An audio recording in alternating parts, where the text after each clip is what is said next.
వాసనాబలం క్షయమై భగవంతుని యందు అనురక్తి కలిగి భక్తి ప్రారంభం అవుతుంది. కాబట్టి కాత్యాయని వ్రతం ఎవరో కొందరి కోసం కాదు. కాత్యాయని వ్రతం అనేటటువంటిది అంత శక్తివంతమైంది. అందుకే భాగవతంలో హేమంత ఋతువులో ప్రత్యేకించి ఆ గోపకాంతలు అంటే నా ఉద్దేశం ఆ పిల్లలు కన్యకామణులందరూ కూడా వ్రతం చేసి కాత్యాయని వ్రతం యొక్క ఫలరూపంగా కృష్ణ భగవానుణ్ణి భర్తగా పొందారు. ఆ తల్లి సర్వమంగళములకు ఆలవాలం.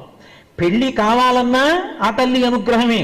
కాత్యాయని వ్రతమే ఆడపిల్లని తీసుకెళ్లి పెళ్లికి కూర్చోబెడుతుంది, పెళ్లిపీటల మీద కూర్చోబెడుతుంది. అన్యోన్య దాంపత్యం కావాలన్నా ఆ తల్లి అనుగ్రహమే. అందుకే గౌరీ అని ఒక పేరు. పెళ్లి అయిపోవడం కాదు, మనశ్శాంతంతా ఎక్కడుంటుంది అంటే దంపతుల మధ్య అన్యోన్యత మీద ఆధారపడుతుంది. భార్య ఎంత